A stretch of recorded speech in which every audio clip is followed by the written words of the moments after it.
Bienvenidos al estudio de bases bíblicas en esta sección de los ángeles.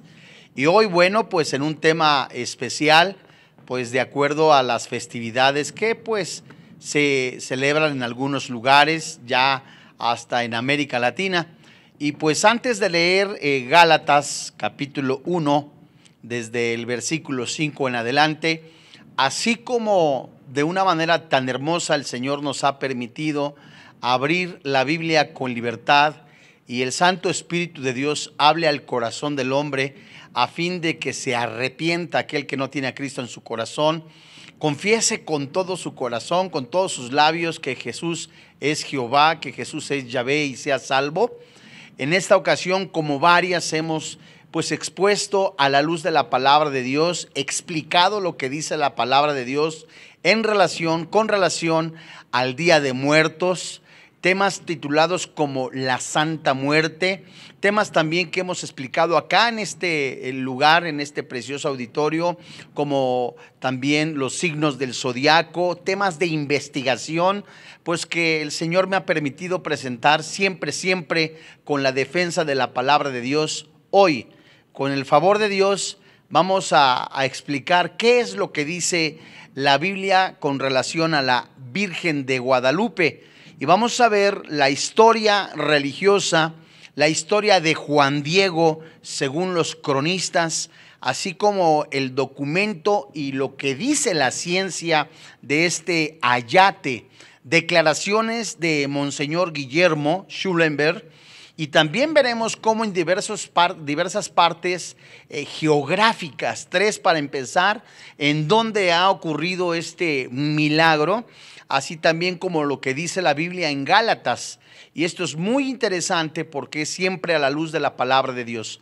Quiero advertir con todo mi corazón que yo nací en cuna católica, aspiré a ser yo inclusive ser sacerdote, estuve más de 7 años, los 365 días del año, más de 14 horas diarias estuve yo en la iglesia popular asistiendo.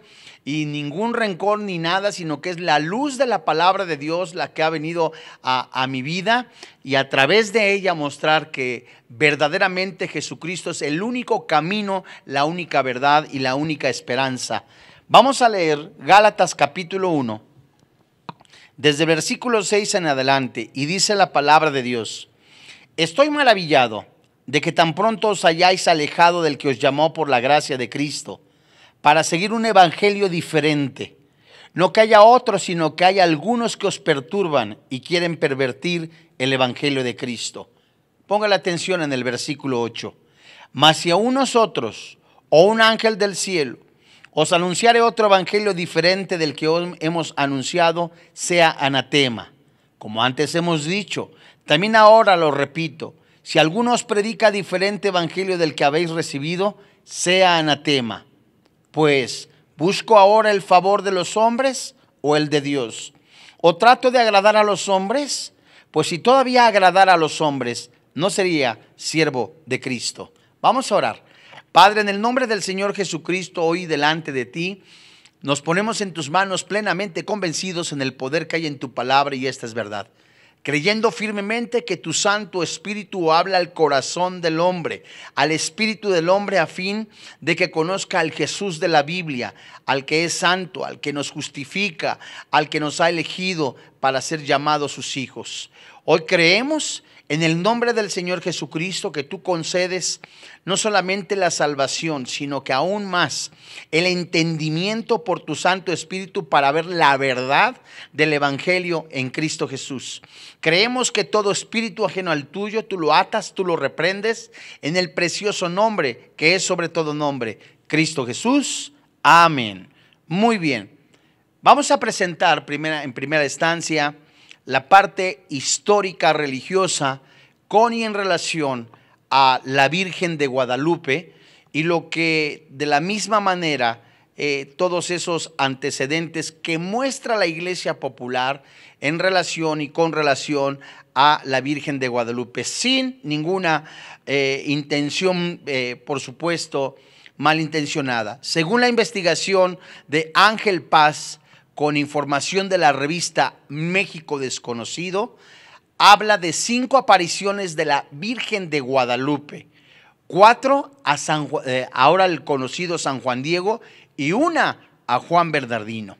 La primera de las 5 apariciones de la Virgen la tuvo Juan Diego. Esto fue el sábado 9 de diciembre en el año 1531 en la madrugada. En ese instante oyó una voz de una mujer que lo llamaba por su nombre y lo invitaba a subir diciéndole en lengua náhuatl: Juanito, Juan Dieguito. Juan Diego subió al cerro y encontró a una señora envuelta en una túnica de cielo. La señora le dijo: escucha, hijo mío, el más pequeño, Juanito, ¿a dónde vas? Juan Diego le dijo que iba a Tlatelolco.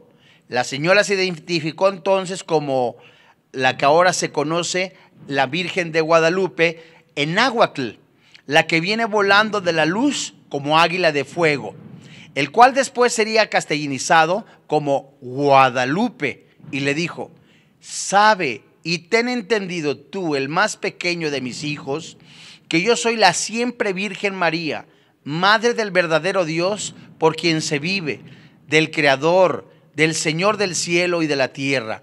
Y le pidió que le llevara un recado al señor obispo, a Fray Juan de Zumárraga, primer obispo de México, para solicitarle que le construyera una casita sagrada, donde ella daría auxilio y protección a todos y donde se alabaría a su hijo.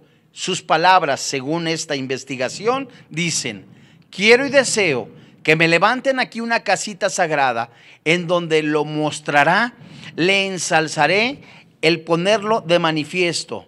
Aquí escucharé los ruegos de todos los que soliciten mi amparo y me invoquen en sus trabajos y aflicciones para darles consuelo y alivio y enjugar sus lágrimas. Le contarás todo cuanto has visto y has admirado y lo has oído. Dice, fin de la primera aparición. Anda, hijo mío, y pon tu esfuerzo. En esta primera aparición que nosotros vemos, de acuerdo a los cronistas católicos, hay una segunda aparición. Fíjense ustedes, en esta segunda aparición, esta fue el sábado 9 de diciembre, permítame.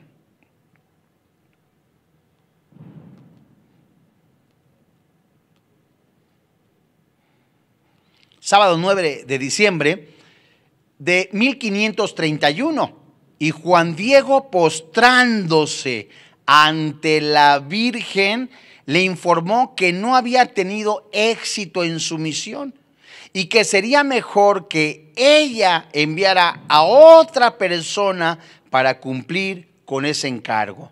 Muy bien, hay otra tercera aparición, y esta fue el domingo 10 de diciembre del año 1531. Después de escuchar misa en el convento de Santiago, Tlatelolco, Juan Diego se presentó otra vez ante el obispo Zumárraga. Y el obispo Zumárraga, intrigado por la insistencia de Juan Diego, le aconsejó a Juan Diego que le solicitara a la Virgen María una prueba de su divinidad.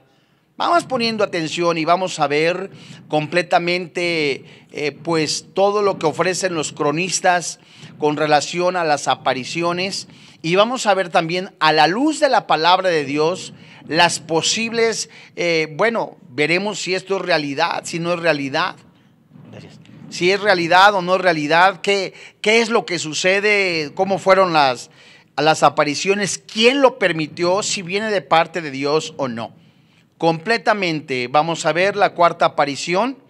Era de madrugada el martes 12 de diciembre del año 1531.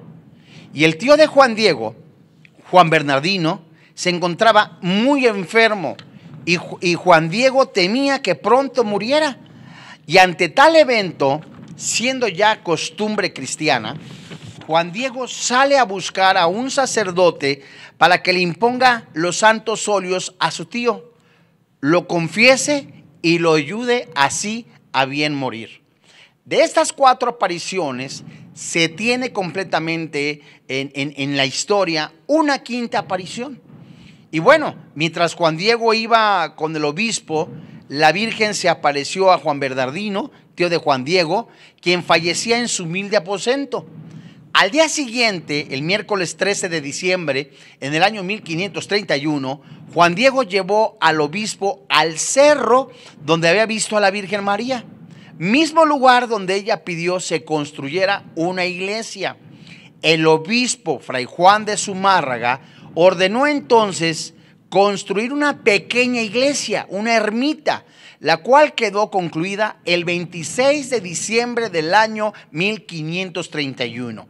La imagen de la Virgen María, plasmada en el ayate que había permanecido en la casa del obispo, fue trasladada a esta ermita. Muy bien, ahora vamos a sacar diversas fuentes. ¿Cuáles son las fuentes que yo tengo en primera instancia? Por supuesto, tengo el libro de Juan Diego, enriquecido y glorificado por Joel Romero Salinas, de Editorial San Pablo, que presento para dar crédito en cuanto a la investigación. De la misma manera, tengo la carta acerca del origen de la imagen de Nuestra Señora de Guadalupe.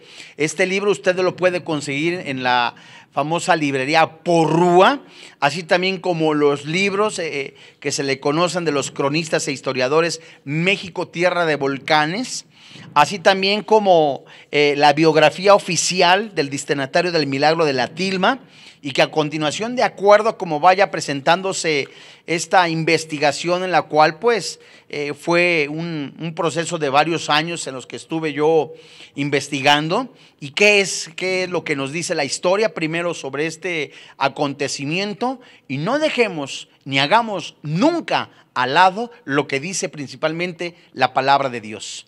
El ayate de Juan Diego, hay 2 posturas. El ayate de Juan Diego está hecho de fibra de maguey.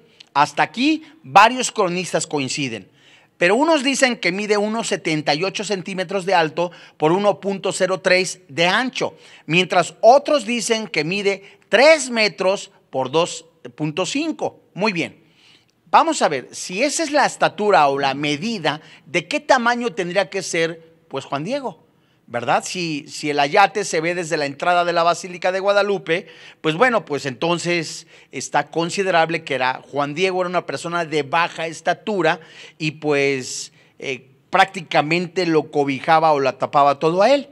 Pero en el año 1979, el doctor Philip Callahan tomó 40 fotografías infrarrojas de la imagen. Y luego de su estudio concluyó que la imagen no había sido hecha por seres humanos. Esto es de acuerdo a esa investigación. Pero vayamos al análisis científico de los ojos de la Virgen María. Póngale cuidado. Estoy diciendo lo que dicen estos investigadores. La Virgen María, no la Virgen de Guadalupe. Esto es de mucho cuidado. En el año 1929, el fotógrafo oficial de la Basílica de Guadalupe, Alfonso Marcurier, reportó la aparente imagen de un busto humano reflejado en uno de los ojos de la Virgen. Más tarde, en el año 1951, el dibujante mexicano José Carlos Salinas Chávez confirmaría la existencia de esa imagen en 2 de los ojos. En el año de 1956, el oftalmólogo Javier Torroella Bueno examinó los ojos de la Virgen y encontró el efecto Samson-Purkinje. ¿Qué quiere decir esto? Un triple reflejo característico de todo ojo humano normal y vivo. Además de que la distorsión de las imágenes concuerdan con la curvatura de la córnea. En ese mismo año, el también oftalmólogo Rafael Torrija Labuinet corroboraría los descubrimientos del doctor Torroella, haciendo notar una inexplicable apariencia viva de los ojos al ser examinados. Muy bien. Estudios más recientes hechos por computadora revelan las características de las imágenes, las cuales al parecer corresponden a Juan Diego en primer plano, a Fray Juan de Zumárraga en segundo plano. Es decir, si le hacen un análisis al ojo, aparece Juan Diego en la segunda imagen, en el segundo nivel, Fray Juan de Zumárraga, y en el tercero una mujer al parecer mulata, cuyo nombre no se conoce aún. Fíjese muy bien. Pero ¿quién es Juan Diego? Hasta acá nosotros podemos decir que esta investigación, podemos decir nosotros, pues en cierta manera es comprobable lo que se dice y no nos negamos a poder decir que sea un hecho completamente histórico. Pero quiero leerle de la investigación sobre el destino principal del milagro, la biografía oficial del destinatario del milagro de la tilma. Está firmada por don Fray Juan de Zumárraga, tomado de la Enciclopedia Franciscana del Directorio Franciscano. Muy bien. Y las biografías se exponen en el sitio oficial, del sitio oficial franciscano, pertenecen a 3 historiadores: Pedro Borges, Juan de Zumárraga, en el Diccionario de la Historia Eclesiástica de España, Madrid, 1975, volumen 4. Esto fue sacado de ahí, de la página 2814 a la página 2815. El siguiente investigador, María Lourdes Díaz Trecuelo, habla sobre Juan de Zumárraga en la Gran Enciclopedia en Madrid, 1975, en su tomo 23, páginas 899 y 900. Y el cronista investigador Ramón Esquerra habla sobre Fray Juan de Zumárraga, ¿verdad?, en el Diccionario de la Historia de España, Madrid, en la Revista de Occidente, en 1952, tomo 2, página 1486 y 1488. ¿Qué le estoy diciendo? Que todas estas prestigiosas personas se dieron a la tarea de investigar en España, en la Nueva España, sobre los libros, los antecedentes de la existencia de Juan Diego. Y es notable, de acuerdo a los historiadores que acabo de mencionar, la Enciclopedia Franciscana de Juan de Zumárraga en 1548, es notable que ninguno de los 3 historiadores utilizados por la propia Enciclopedia Franciscana, orden a la que perteneció Fray Juan de Zumárraga, mencionan siquiera someramente que el milagro del Tepeyac. Dios mío, a ver. Estos investigadores, de acuerdo a lo que dicen los cronistas, los libros, la Enciclopedia Franciscana, lo que escribió Juan de Zumárraga, 1548, no se menciona un solo antecedente, un solo dato del milagro del Tepeyac. Y no hay nada en la vida, ¿verdad?, que se haya, ahora sí que no hay nada registrado ni catalogado como una tradición católica, como el destinatario de este mensaje o la aparición principal. Tampoco existen datos oficiales tanto del milagro del Ayate, ni mucho menos tampoco de Juan Diego. Pero ¿qué más nos dicen estos datos de investigación? ¿Qué fue lo que sí dejó escrito, de acuerdo a las bibliotecas y a las enciclopedias antes mencionadas, lo que escribió Zumárraga? Muy bien, cito tal cual está en el texto. Apenas 15 años después del milagro de Tepeyac, en 1547, Fray Juan de Zumárraga publicó un catecismo llamado Regla Cristiana, donde se pregunta al lector, ¿por qué razón ya no ocurren milagros?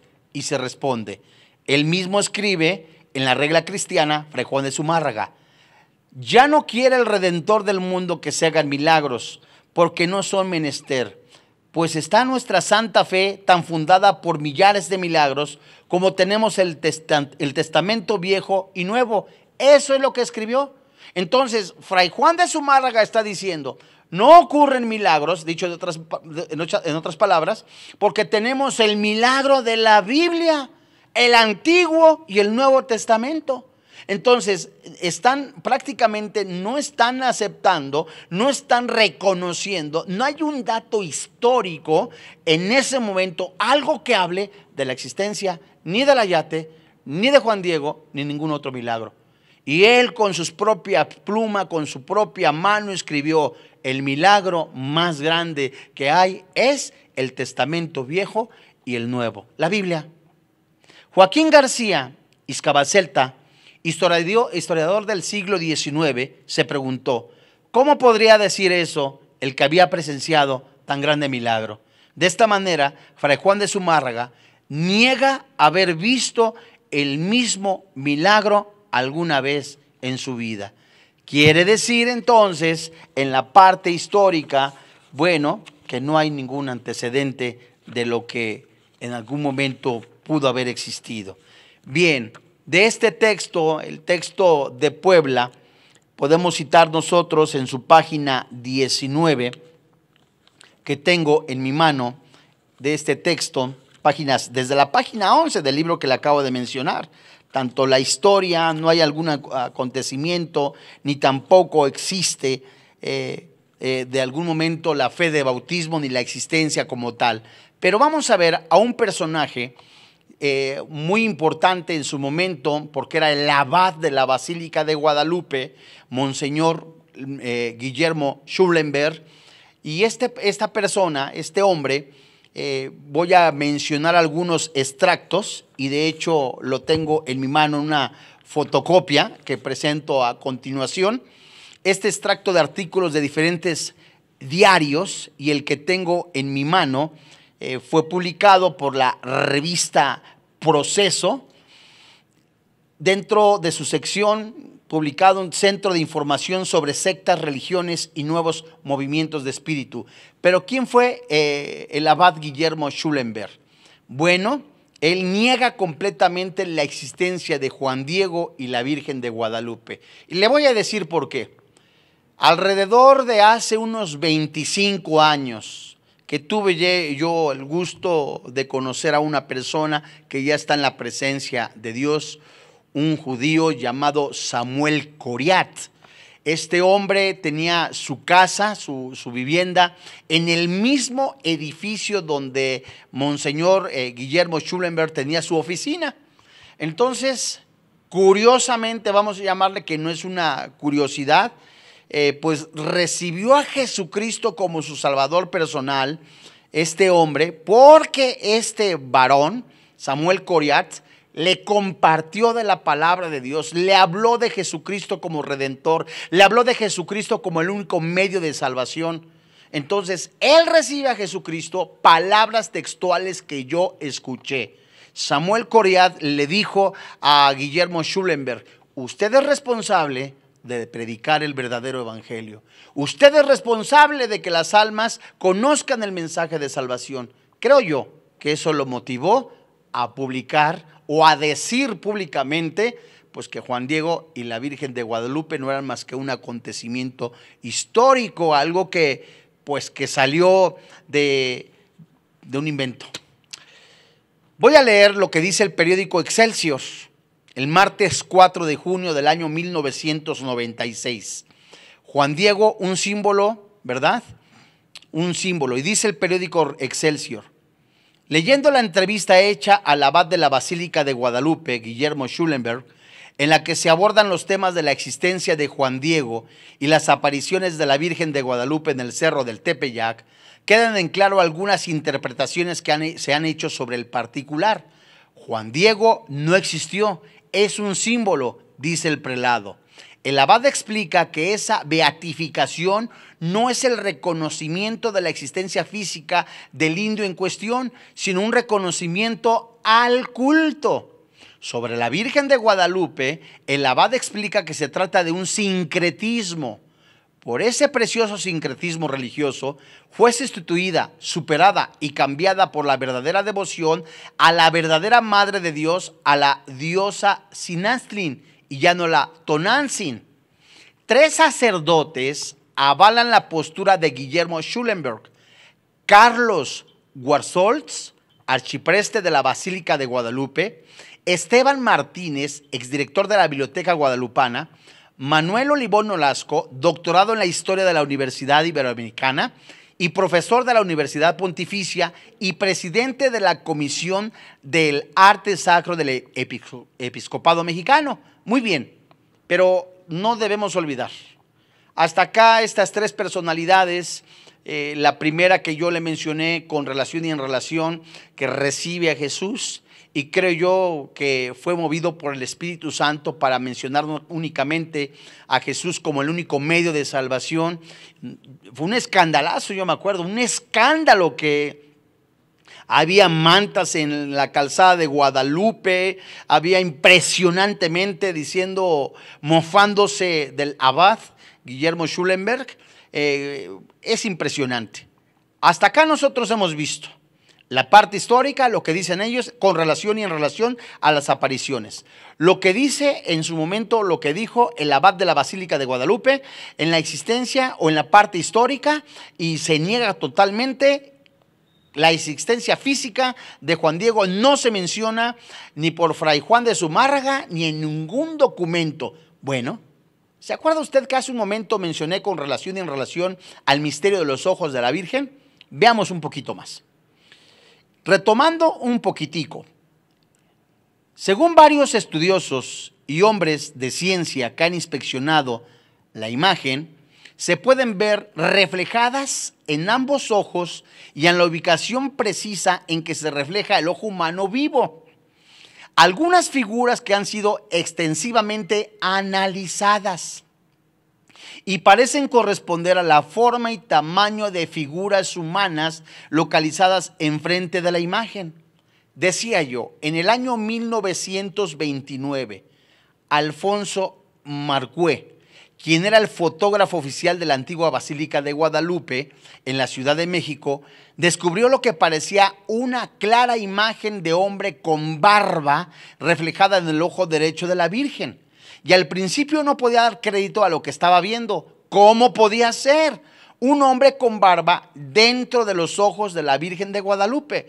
Pero luego de varias inspecciones de sus fotografías en blanco y negro de la imagen, ya no tuvo que informar a las autoridades de la basílica. Así lo hizo y le fue indicado por estas que se guardara completo silencio sobre el descubrimiento, lo que Marcué cumplió al pie de la letra. Más de 20 años después, el 29 de mayo de 1951, el dibujante mexicano José Carlos Salinas Chávez, luego de examinar una buena fotografía a la cara de la imagen, redescubre la imagen de lo que al parecer es un busto humano reflejado en el ojo derecho de la Virgen y luego también en el ojo izquierdo. Bueno, aquí vemos algo sobrenatural y algo que pues no se puede negar si verdaderamente se permite pues aplicar carbono 14 y otras sustancias o las mismas fotografías si son reales. Bueno, pero leamos lo que también en algún momento la revista Proceso en su número 1343, publicada el 28 de julio del año 2002, en las páginas 17 y 18, investigado por Rodrigo Vera, dice lo siguiente: un restaurador de la Guadalupana expone detalles técnicos que desmitifican a la imagen. Y él escribe, dice lo siguiente: cuando el restaurador José Antonio Floro Gómez tuvo a la mano la imagen de la Guadalupana en 1947, no le quedó duda. Se trataba de una obra de un artista, no el producto de un milagro. Desde entonces ha guardado silencio.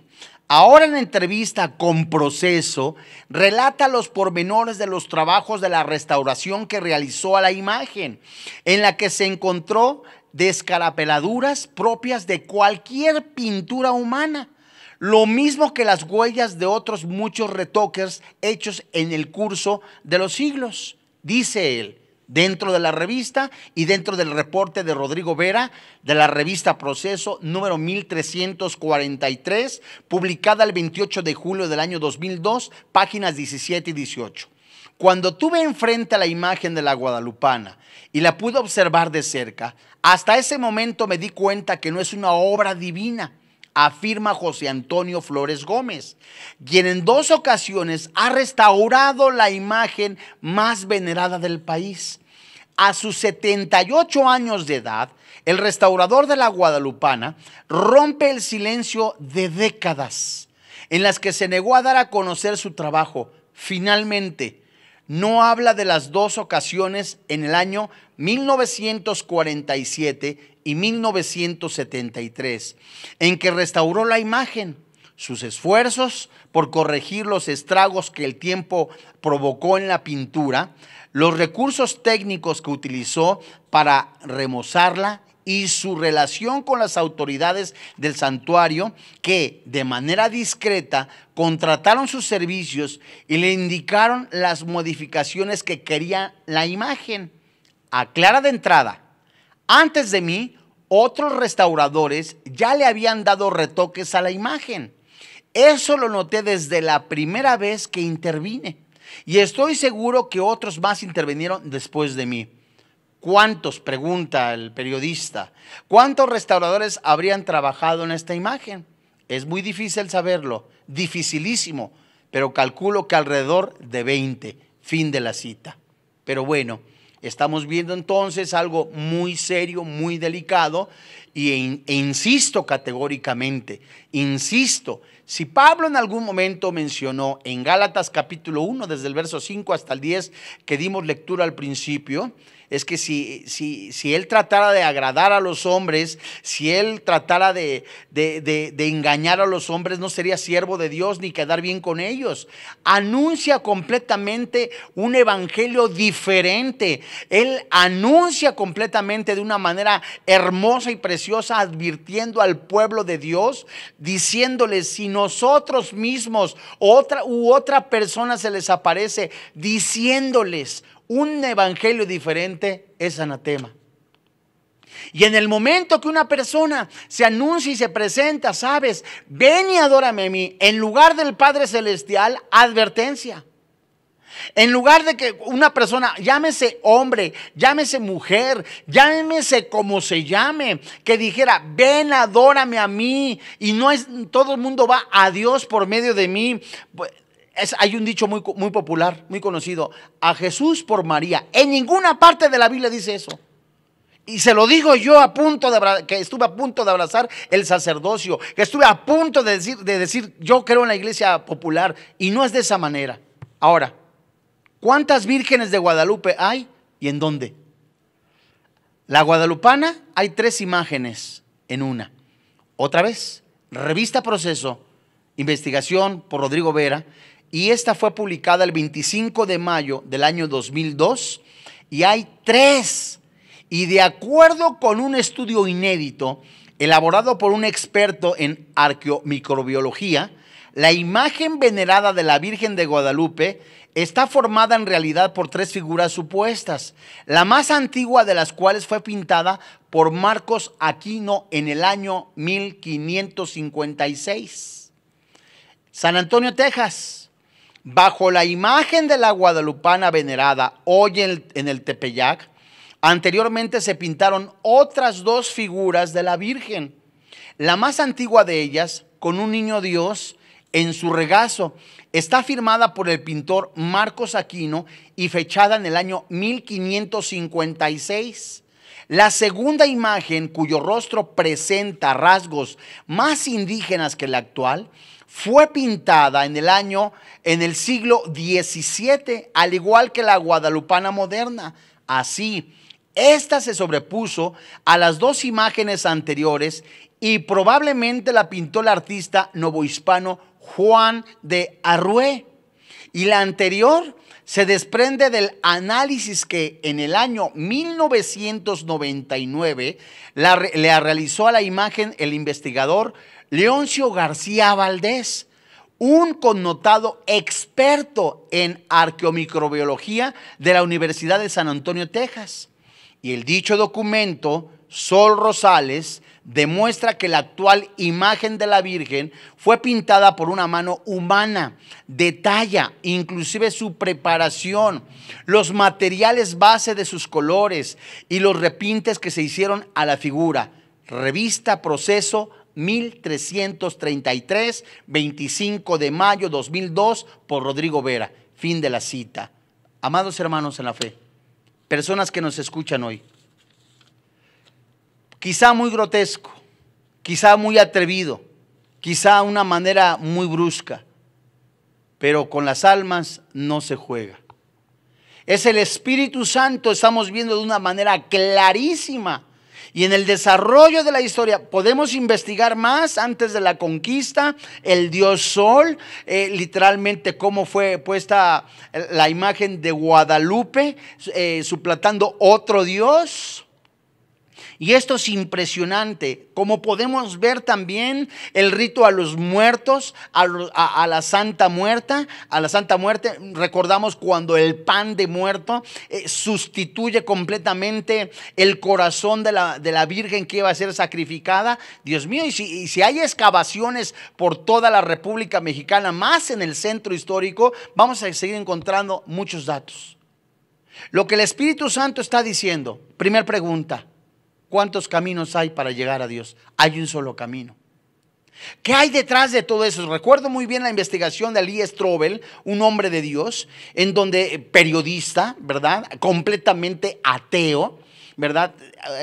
En relación a un personaje público, en donde él mencionaba, bueno, viene dentro del periódico donde él trabajaba una parte acusadora sobre un político. Están diciendo de un político que es adúltero, que ha hecho dinero ilícitamente.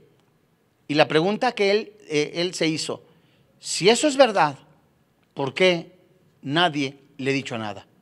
Y si es mentira, la pregunta es: ¿por qué lo dicen?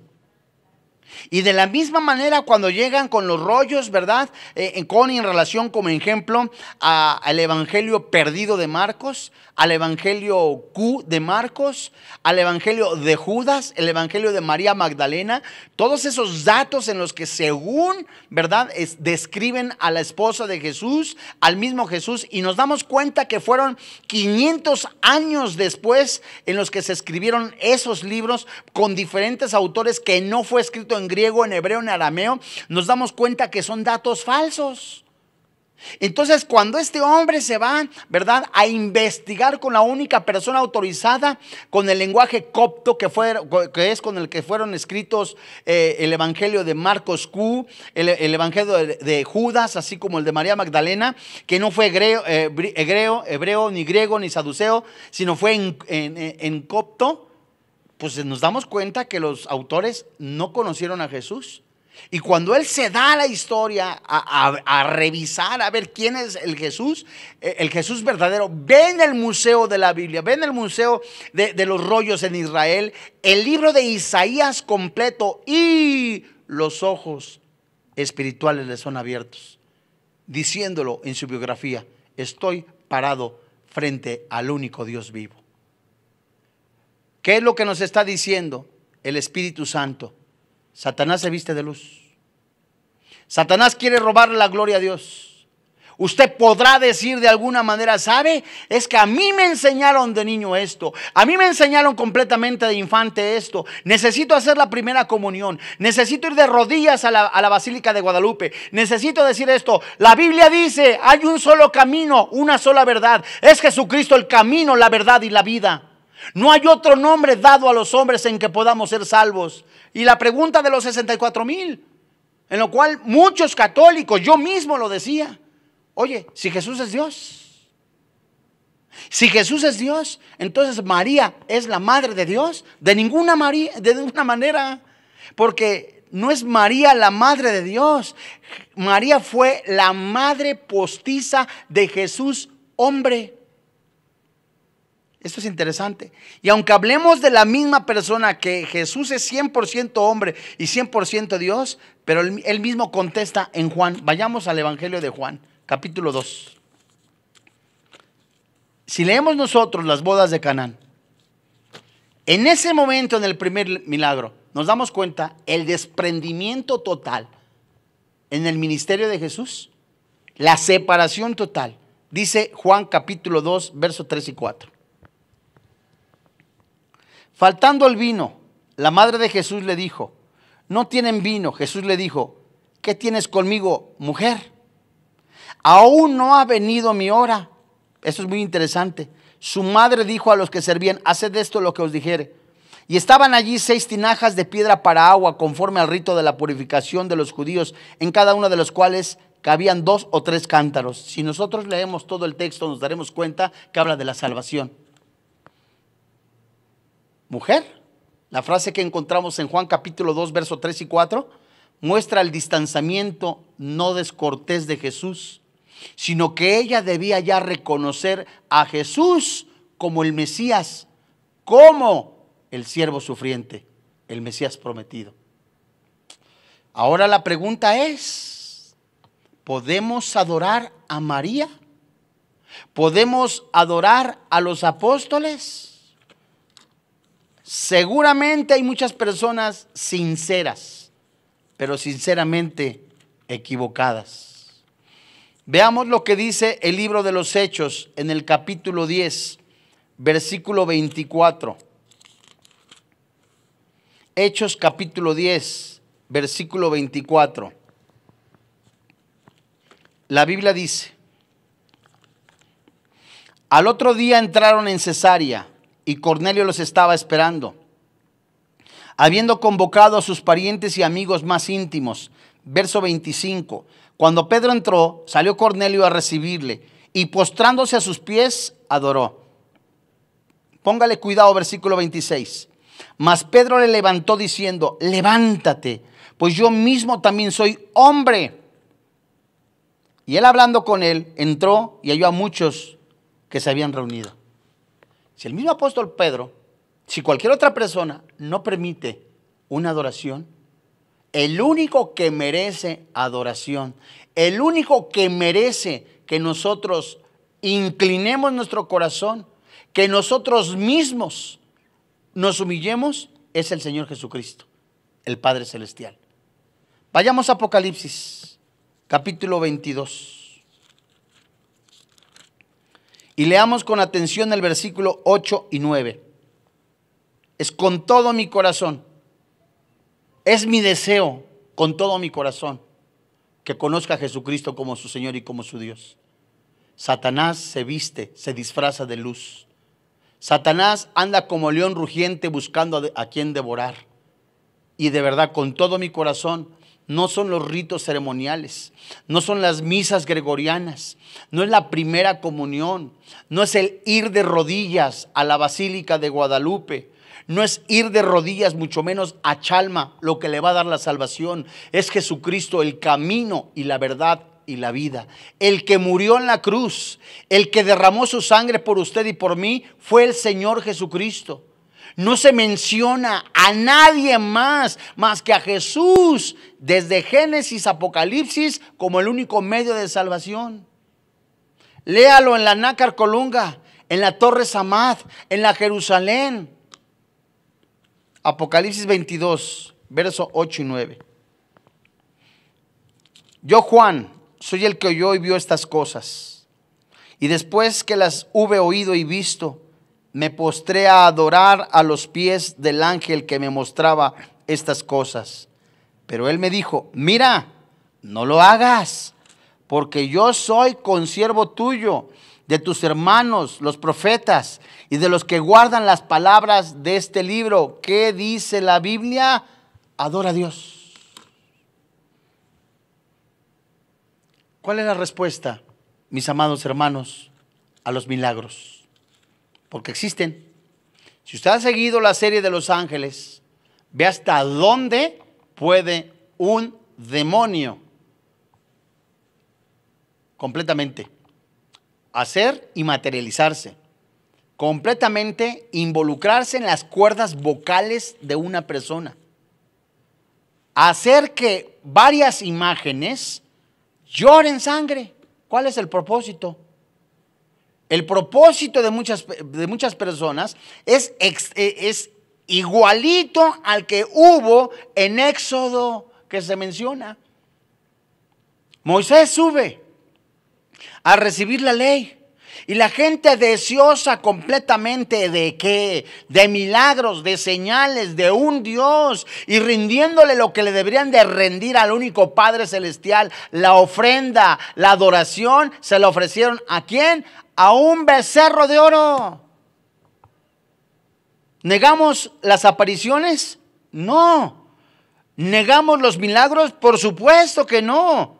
Son espirituales, claro. Pero ¿cuál es el origen? Leamos con atención, si son tan amables, de nuevo, Gálatas.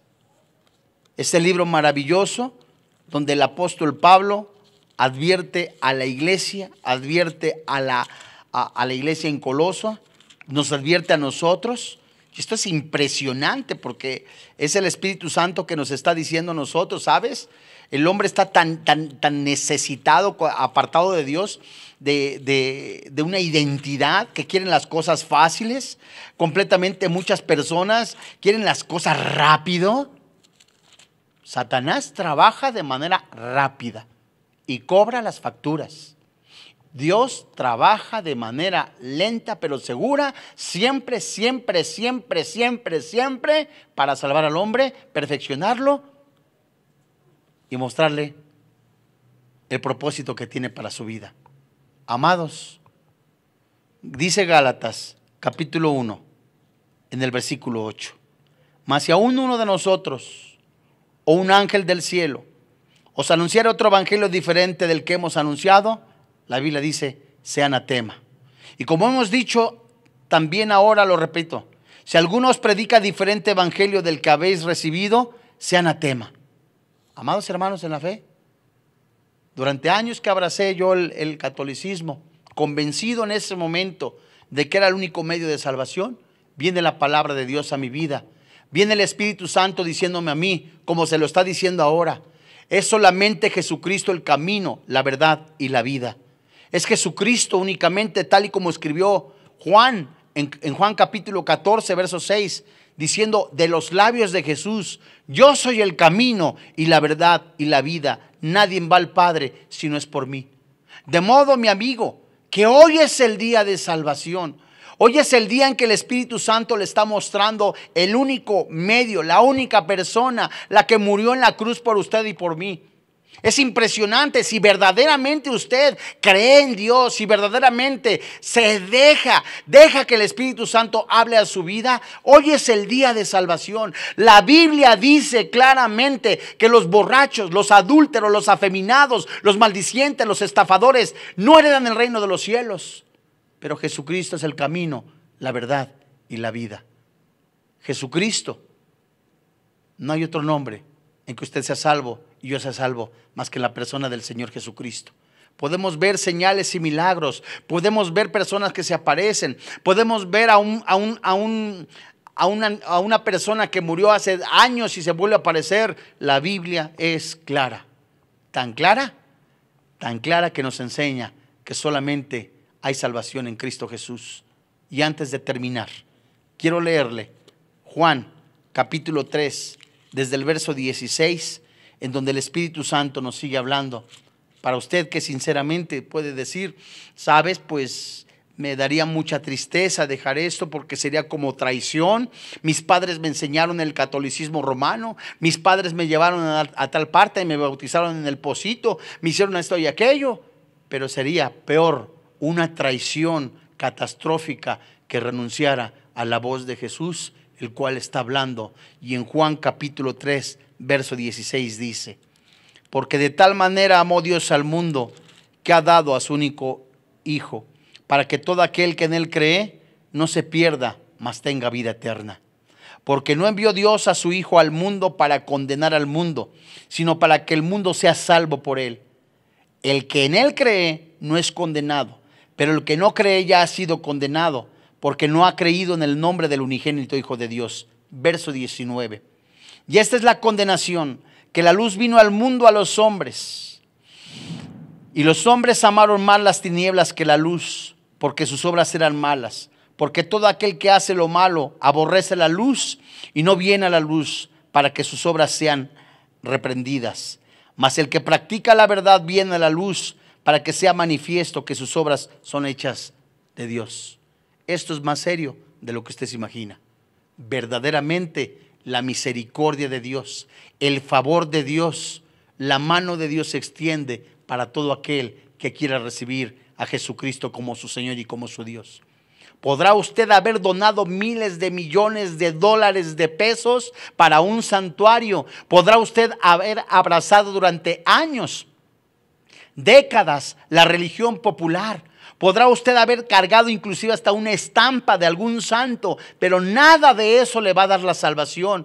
Hay esperanza solamente en Cristo Jesús. Hay completamente vida eterna en Jesucristo. En ningún pasaje de la Biblia, en ninguna Biblia se menciona que es a través de méritos propios, que es únicamente a través de Jesucristo, el cual nos da vida, esperanza y salvación. Y la pregunta de los 64,000. ¿No quisiera recibir a Jesucristo? ¿No quisiera recibir a Jesús como su Señor y como su Dios? Porque ¿de qué le sirve a usted ganar el mundo si ha perdido su alma? Hoy es el día de salvación y completamente Jesús, su Santo Espíritu, le están hablando a su vida y le está diciendo: venid a mí, todos los que estáis cansados y trabajados, que yo les daré ese descanso. Vengan a mí, siéntense en la mesa y cenar conmigo, y yo cenaré con ustedes. Vamos a orar. Padre, en el nombre del Señor Jesucristo, hoy delante de ti nos ponemos en tus manos.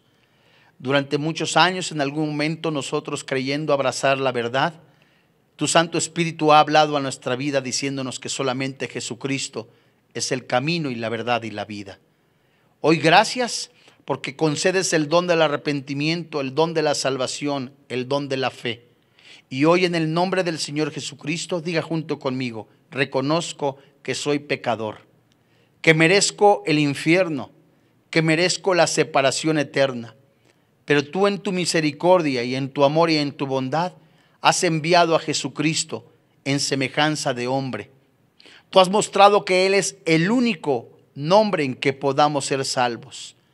Él se puso en mi lugar. Tú enviaste tu ira sobre su cuerpo. Tu Santo Espíritu, su Santo Espíritu lo levantaron de entre los muertos, dándonos vida eterna.